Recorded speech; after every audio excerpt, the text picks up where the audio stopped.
James, who was kind while dating, started to verbally abuse me along with Katie after we got married. I endured their treatment while continuing to save for Katie's college funds. Eventually, a college acceptance letter arrived, and we decided to celebrate, which also coincided with James' promotion. Returning home from shopping, I found garbage bags filled with my books and clothes left in the yard.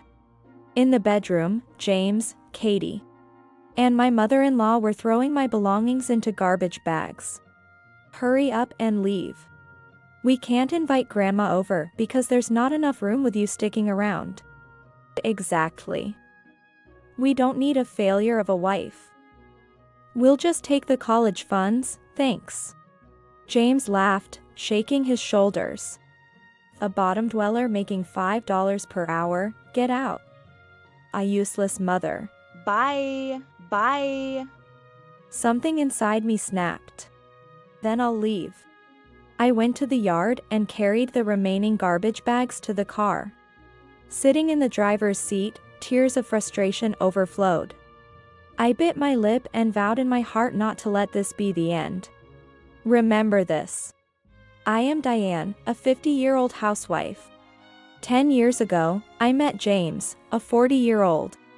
Through work, and we got along well as we worked together. James, who was cheerful and bright, seemed dazzling to someone as introverted as me. When he proposed, I was flustered and wondered, am I good enough? During one of our dates, he revealed that he had an 8-year-old daughter, Katie. I was surprised to learn he was divorced, but soon grew fond of Katie, who was affectionate and innocent, after meeting her nervously. Our modest wedding went smoothly, and our married life started off well. However, the happy days did not last long. I lost my parents to illness during my student days, and was raised by my uncle and his wife, who ran a business. After accepting the proposal, I introduced James to them. After getting their blessing for the marriage, we next visited James's parents to greet them. Learning that I was raised by my uncle and his wife, my mother-in-law seemed clearly displeased. Perhaps for that reason, she started to make snide remarks to me after we got married. She would come over unexpectedly to nitpick everything. Diane, there was a hair in the corner of the stairs.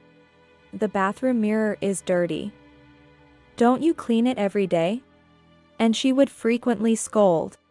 It's outrageous that you work even though you have a small child. These days, everyone works even with small children. I switched to part-time so I could be home when Katie comes back from school.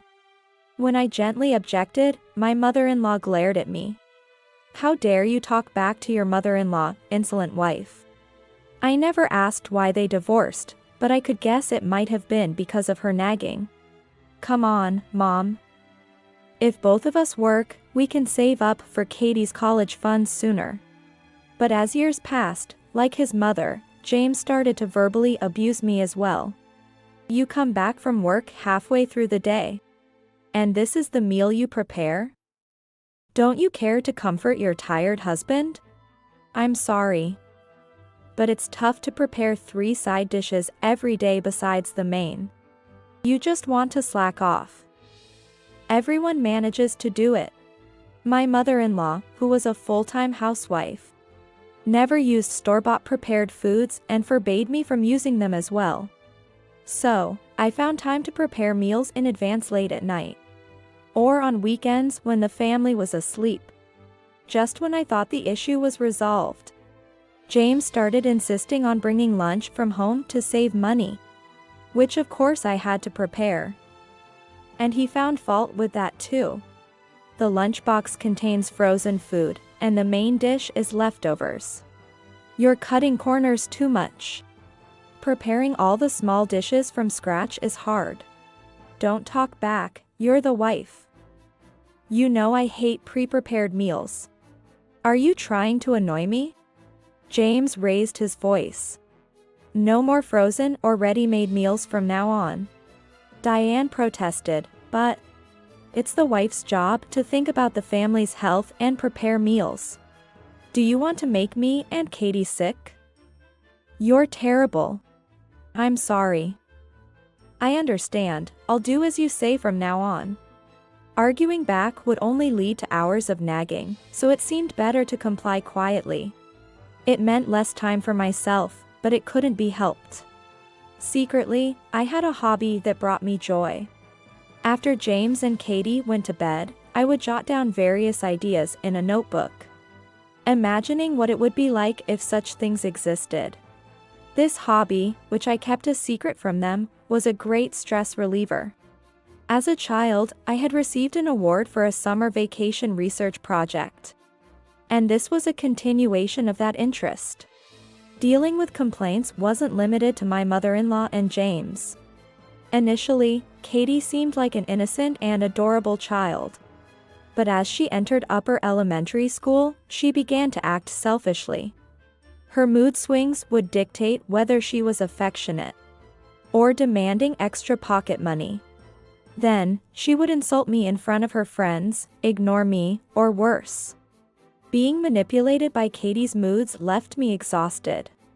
Seeing James mistreat me, Katie began to mimic him, finding amusement in it. It was a phase of adolescence, and from Katie's perspective, I was just the woman Dad brought home. Resisting was natural. If she wouldn't warm up to me, I thought I should try harder to get along with her. I made efforts to understand Katie's feelings without scolding her harshly for misbehavior.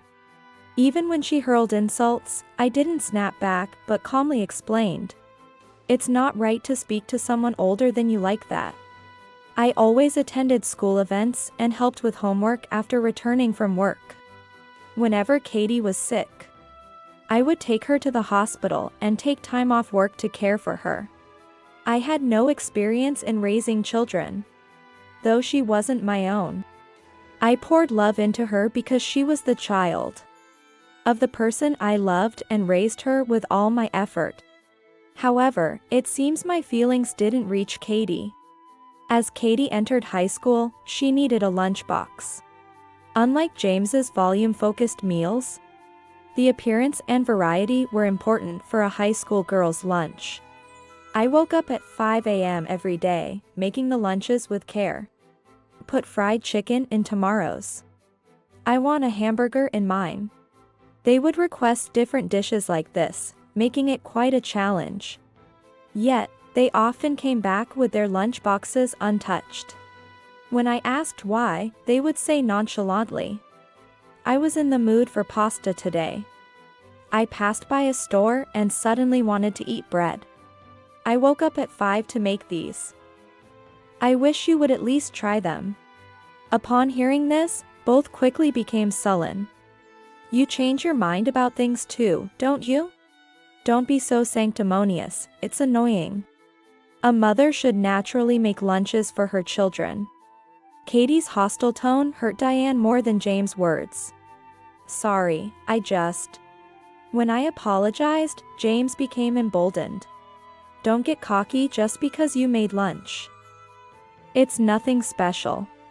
You should be grateful we even eat it every day." Besides their complaints about too many vegetables or the taste being too strong, being spoken to like this was the last straw. I felt more sadness than anger. Talking with Katie and James always made me feel miserable. Naturally, the promise of sharing household chores, made at the beginning of our marriage, was quickly abandoned. Even if we both work, you're home by the afternoon. That doesn't really count as working. We get home in the evening. It's only natural for the person with the most free time to do the chores. I'm not free at all. By the time I finish cleaning and preparing dinner, the night is over. But my pleas fell on deaf ears. Even on weekends, when asked if they would help, James and Katie would either laze around with their phones, lounging on the sofa, or lock themselves in their rooms playing video games. It's as if I didn't exist in their field of vision. "Old lady, make me some tea. I want coffee. Bring it to the living room, I'm playing games with Katie." Katie still refuses to call me mom, sticking with the old lady instead. Could you help me a little after dinner? I have a meeting with the Women's Association. When I finally spoke up, James clicked his tongue in annoyance. What? Let us rest at least on the weekend. You see we're playing, right? Do you intend to disturb our parent-child bonding? Oh, but you're a stranger, so it can't be helped. The word stranger pierced my heart like a blade. What's with that face? Got a problem? James threatened. Who do you think allows you to live in this house? A disposable part-timer like you standing up to me is 100 years too early. Faced with their attacks, I bit my lip and swallowed my complaints. Though James boasts, as a middle manager in a small to medium enterprise, his income isn't impressive. He makes more than I do as a part-timer, but that's about it. James' dominance might stem from controlling the finances. Before our marriage, I mentioned, I'm not confident in managing finances. Then I'll handle it. That way, you can relax. Fooled by his cheerful smile, I agreed to hand over my salary to him. He would allocate funds from our combined incomes for living expenses and Katie's college fund.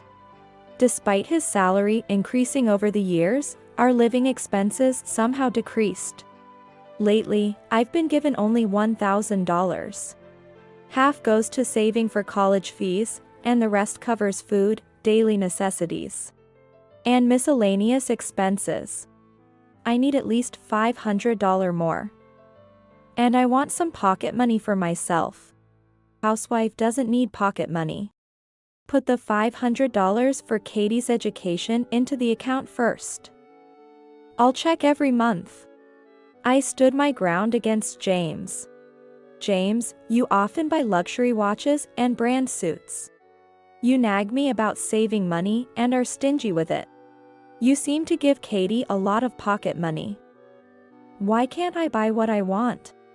I desperately appealed to James. I work too. It's ridiculous to need my husband's permission to buy clothes or go to the hair salon. Both me and Katie have our social obligations. You don't need to keep up with mommy friends. Dressing up is just a waste of money for you. Katie also joined in, looking pleased to participate. Children cost money. Stop complaining. Then I'll increase my working hours. The extra can be my pocket money, right? James was shocked. That's out of the question. You can't even manage household duties perfectly as it is.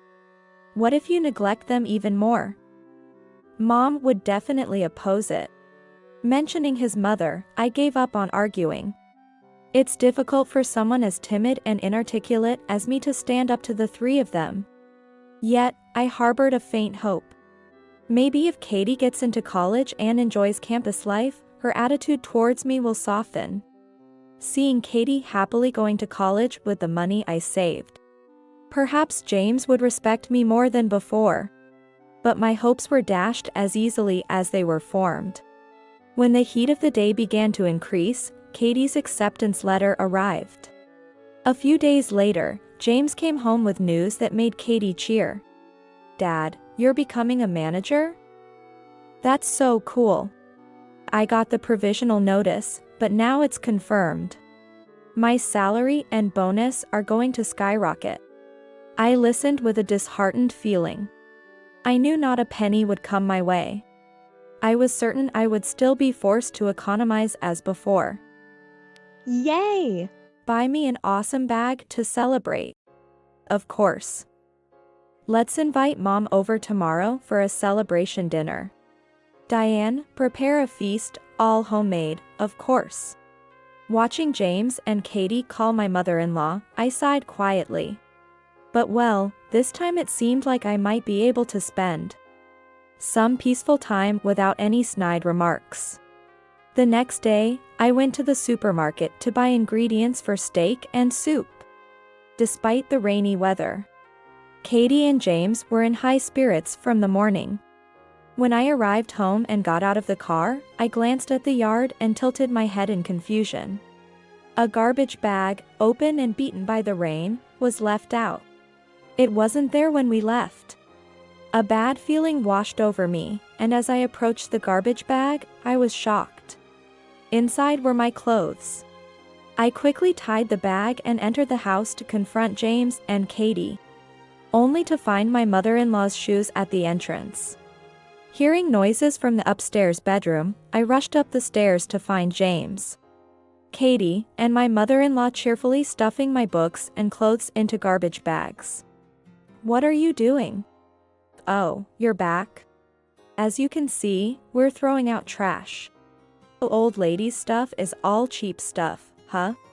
As they continued their task, I snatched the garbage bag from them. "Stop. Don't do this without asking me.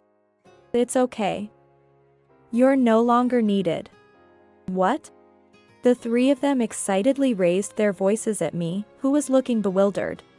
"We've already paid the entrance fee for college, right? And we've saved up the $70,000 for 4 years of tuition.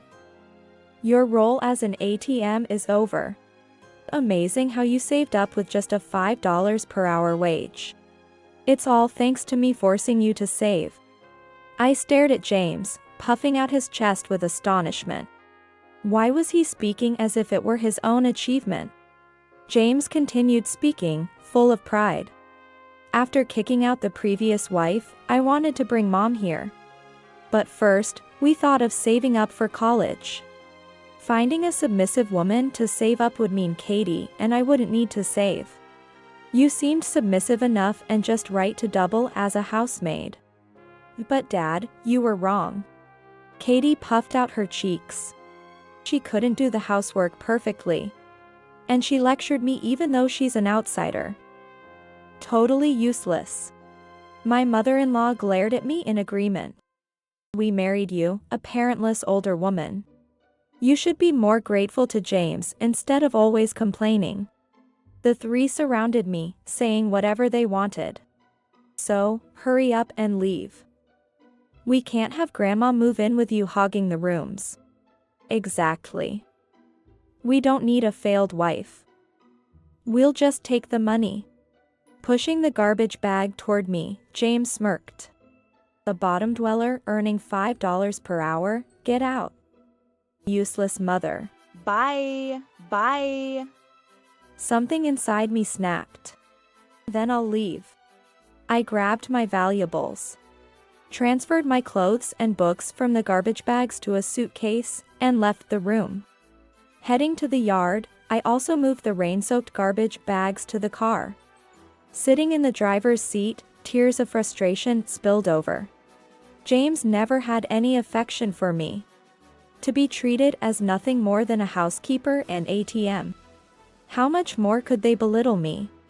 I was furious. Biting my lip, I vowed in my heart not to let this be the end. Remember this. Eager to escape from those three, I drove a short distance before pulling over to call my uncle.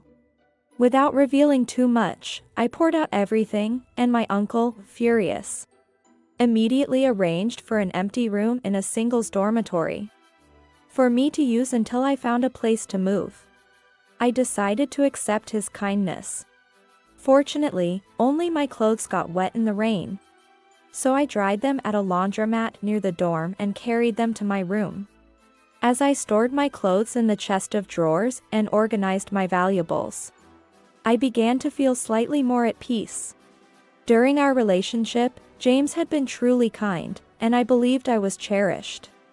Even after his attitude changed post-marriage, I kept telling myself, he's really a kind person, things will go back to how they were. With Katie, I thought, we just need time to get along.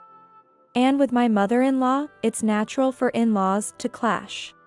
Being faced with reality, I finally woke up. No matter how much I tried to make amends or the effort I put in, it was futile with people like them. They would pay for trampling over my feelings. First, I visited my uncle's company to ask for a referral to a good lawyer. I went to the city office to pick up divorce papers and completed various procedures. Eventually, I received a message from James stating, "I've filed for divorce." After I left, neither Katie nor my mother-in-law bothered to call, perhaps enjoying their life without the nuisance. A month of peaceful days passed until James contacted me again. I was working on my computer when I saw his name on my phone screen and decided to ignore it. I had been expecting his call, but I was busy. I let it go to voicemail. Soon, James's tearful voice came through. "Diane, please, answer the phone. Something terrible has happened." After the call ended, my phone kept ringing persistently. "Hurry up and come out. Help us. It's going to be bad if it stays like this." Repeatedly, he left crying messages on the voicemail and called like a man possessed. Eventually, I gave in and answered the phone. "What do you want?" "Diane. What have you done?" "I'm busy. Can you get to the point?" James hesitated on the other end, taken aback by my sharp tone. Well, I called Katie's college." Sniffling, James shared his concern. Then they said, "She has withdrawn her enrollment, so she is not a student here." "What's going on?" "Exactly as they said," I stated matter-of-factly. "I canceled the enrollment. The prep money's gone, but they refunded the tuition fees to my account, which helps a lot." "Withdrawal? Don't make decisions on your own," James yelled at me. "Poor girl. She worked hard to get into college." "Oh, really? I didn't know," Diane mocked. "With the allowance you gave her, she was busy going to nightclubs until morning and attending rock concerts. Hardly the behavior of a student. That is." James stumbled over his words. "I've never seen her study once." "So you chose a college where money would do the talking, right? She studied when you weren't looking. College isn't just about studying, you've taken away her chance to learn other things." James argued heatedly. "Oh, my mistake. It could have improved her twisted character, right?" After I returned his statement with heavy sarcasm, James asked in bewilderment, "Why are you doing this? Do you have a grudge against us? She told me to get out, called me a useless mother. Who does she think made her college possible? How do you think I felt saving up all that money? Holding on to such words, you're petty." "Well, there's money in the account, right?" "Yes." The call abruptly ended. Sighing, I returned to my work on the computer. However, within less than an hour, the phone rang again. Reluctantly answering, I was greeted by a frantic James screaming, "Why can't I withdraw the money from your account?" "Oh, you couldn't?" Feigning ignorance, James started to rant and rave. "I was refused at the bank. Of course. I changed the account holder's name. You can't just do that." "No. Diane, where are you?" "Who knows? Please, change it again." James' voice sounded desperate, almost begging. "Without money, Katie will have trouble enrolling in another college next year. Return Katie's money." "Return it? That $70,000 is my money." Diane scoffed at the absurdity. "If you stop all the lavish shopping you do, you should easily afford your beloved daughter's college fees." To the flustered James, I replied with heavy sarcasm. "I need money because I live at the bottom. So, the soon-to-be manager or your beloved mother should take care of it. I'll have a better salary as a manager, but I'm drowning in debt." "Mom's on a pension. Drowning in debt? Explain." James hesitated, then admitted. Realizing he didn't want his weaknesses known, James desperately said, "Both Mom and I are having a tough time. So please, at least spare us the compensation. Tough, huh? But I'll be claiming compensation properly later. Take care. After emphasizing my point, I hung up. The day after being kicked out, I went to the bank and changed the account holder's name, anticipating James might try to withdraw money upon learning of the college withdrawal. If Katie had been serious about her studies, canceling her college enrollment would have been heartbreaking. But given her carefree lifestyle, I chose this route without hesitation. That night, a voicemail from Katie arrived, full of insults towards me, which I promptly deleted. Later, through a lawyer introduced by my uncle. When I filed for compensation from James, he predictably resisted. James accused, knowing I don't have money, demanding compensation is just cruel. Why should I even have to pay? I provided for Diane, treated a failed wife kindly, and didn't even cheat. What's there to complain about? Running off with the enrollment money is outrageous. If anything, we should be receiving compensation from you. So, I thought I'd wait until James changed his tune. A few months later, I received a call from my sobbing mother-in-law. Diane. Please help. Her tone was as imperious as ever. It seems her character will never change, nor does she intend to. Long time no see. What's the matter? Though I could guess the reason, I asked leisurely. They're telling us to vacate this house. Well, it can't be helped. It's my house, after all. Mother-in-law gasped in surprise. Didn't James tell you? When I got a job, my aunt and uncle transferred this house to me. I invited James and Katie, who were living in an apartment at the time, to live with me. So, it's in my name. This is the first I've heard of it. She sounded dumbfounded over the phone. Is that so? Well, anyway. My uncle was furious when he found out I was kicked out, and said he'd proceed with selling the house. So, I'm going along with it. I'm not kind enough to let the people who kicked me out live there for free. So, you're really going to sell it? Yes. There's a viewing this weekend, so please move out by then. That's impossible. My mother-in-law shouted. I was kicked out in 10 minutes. From my own house. Mother-in-law stumbled over my words. The sale of the house is already decided. It would cause trouble for the real estate agent and the viewers, so please move out soon. Is James there? James seemed to have been listening nearby and took the phone. What do you want? I said with a deep breath and a low voice.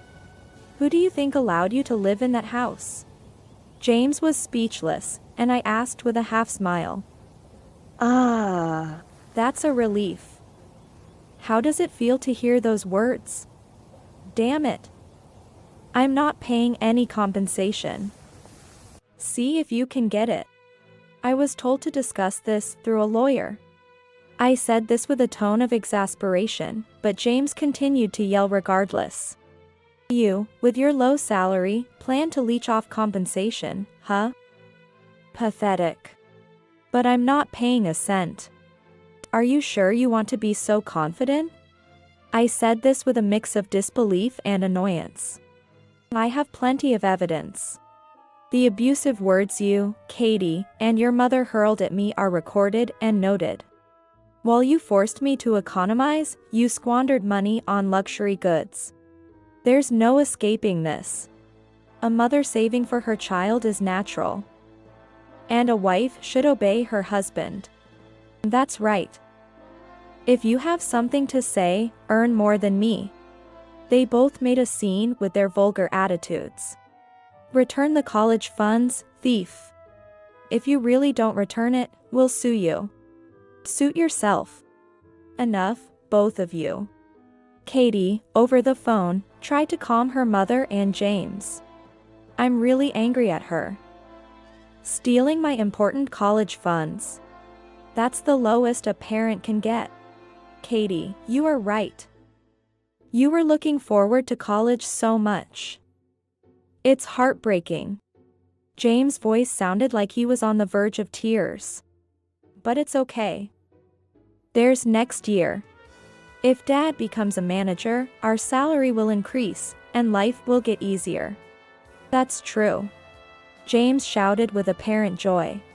So let's stop begging her. Let's quietly move to an apartment and hand over the house. If Katie says so. My mother-in-law muttered in a reluctant tone. Be grateful for Katie's kindness. All right, I'm hanging up now. Exasperated, I ended the conversation. The next call came the following day while I was having coffee in my uncle's company's room. I could easily guess it was about the same matter. Reluctantly, I answered, knowing ignoring them might lead them to show up at the company. What have you done? James was sobbing. Sniffling and with a voice like a scream, he asked. My promotion was cancelled, and I was demoted. From manager to regular employee, sent to a subcontracting factory. What's going on? I sighed deeply. It seems he still didn't understand anything. You know Mason Industries, right? Of course. It's a super famous discount store chain that's expanded overseas. It's also a major client of our company. You've angered its chairman. Huh? James sounded dumbfounded. He was actually planning to end the business with your company. But he reconsidered out of respect for me, so your company wouldn't suffer. I emphasized. You should be thankful you weren't fired. I don't even remember meeting the chairman. The chairman of Mason is my uncle. After a brief silence, James screamed in shock. I grimaced at the noise and moved the phone away from my ear to wait it out. You should have told me sooner. My uncle introduced himself during our marriage meeting. I couldn't help but be astounded by James' lack of attention. James, now stopped crying, suddenly pleaded with me. Come on, mediate for me. It's just a little marital spat. If I become a regular employee, my salary will decrease. And Katie won't respect me anymore. No. You brought this upon yourself. I coldly dismissed him. Is that all? I'm hanging up. What the hell, acting all high and mighty when you're just a bottom dweller. Just then, someone knocked on the door. Excuse me, President. Oh, I'm sorry. It's fine, I'm about to hang up. President? I smiled and shared. I haven't told you. I'm the president of Mason. Huh? The one with annual sales of $500 million. To be precise, the president of the U.S. branch. James fell silent. I could almost imagine his expression. People often become speechless when too surprised. That's a bad joke. Weren't you earning $5 per hour just a while ago? That salary slip you found in the bedroom? Look at the date. It's from 10 years ago when I first helped out at my uncle's company. I explained, trying to hold back laughter. I kept it as a keepsake. The minimum wage has surpassed $7 now. You really are clueless about America's economic situation. James, lost for words, soon spat out a resentful remark. Quiet. But lucky you, having a rich relative. Even a useless mother can become a president. Do you think the position of president just falls into your lap because you're a niece? I replied, exasperated. I've been developing product ideas for a while. Some of them were approved in Mason's planning meetings and became hit products. I was recognized for those achievements. You were doing all that behind my back. Do I need your permission for everything? Sighing, I explained the background. I wanted to help my uncle, so I studied business management in college. A few years ago, at his request, I started attending board meetings and management seminars. It's the result of my effort. James fell silent. Katie's college expenses were covered by the royalties from a patented stationery product I developed. Otherwise, it would have been impossible to manage living expenses and savings from my salary alone. If you have money, then we don't need compensation, my mother-in-law interjected. It seemed James had put the phone on speaker so my mother-in-law could listen in. Katie might be listening too. I learned recently that there's property division upon divorce, right? You're obliged to give half of what you earn to James. Grandma knows her stuff. I couldn't help but laugh at my mother-in-law's confidence. What's so funny? Mother, property division is not an obligation but a right each spouse has. So, one can also choose to waive it. Huh. I could almost see my mother-in-law tilting her head in confusion over the phone. I'm refusing it, so not a penny will go to James. We can take it to court if you like, but I'm sure I would win. What? Mom becomes the president of Mason, and I get nothing? That's so unfair. I heard Katie's disappointed voice. James, remarry Diane. Being the husband of a president means you can live in luxury. Forget about pride, this isn't the time. My mother-in-law urged James. James also agrees. Right, Mom. Diane, I apologize for everything. Let's start over. I won't treat you as a housekeeper anymore. Mom. I won't call you useless anymore. So, come back. I want a high-rise condo for our next home. Faced with their outrageous demands, my laughter turned into disbelief. I can earn well on my own, so I don't need a useless husband. Compensation will be deposited into my account monthly. If you can't pay, your assets will be seized. Take care. Amidst their shouts over the phone, I hung up and blocked James, Katie, and my mother-in-law's contacts. James, who had been showing off at the subcontracting company, ended up being fired after causing trouble, struggling with living expenses, debt, and compensation payments. He now works non-stop at a factory on weekdays and a restaurant on weekends. Of course, they had to move out of the house and now live in a rundown apartment with Katie and my mother-in-law. Katie, who planned to enjoy her college life, lost all motivation to study and lazed around at home every day. My mother-in-law, doing no housework, joins Katie in mocking James for his low salary, leading to constant quarrels. Having secretly saved up money, I moved to a luxury high-rise condo and lived a busy life. I was worried about the backlash from other employees for a former regular employee becoming the president, but they welcomed me warmly. My contributions to hit products seem to have played a significant role. Any gaps in my knowledge are covered by the executives. Free from worrying about James and Katie's opinions, I'm glad to live freely. I plan to take care of myself while enriching both my work and personal life.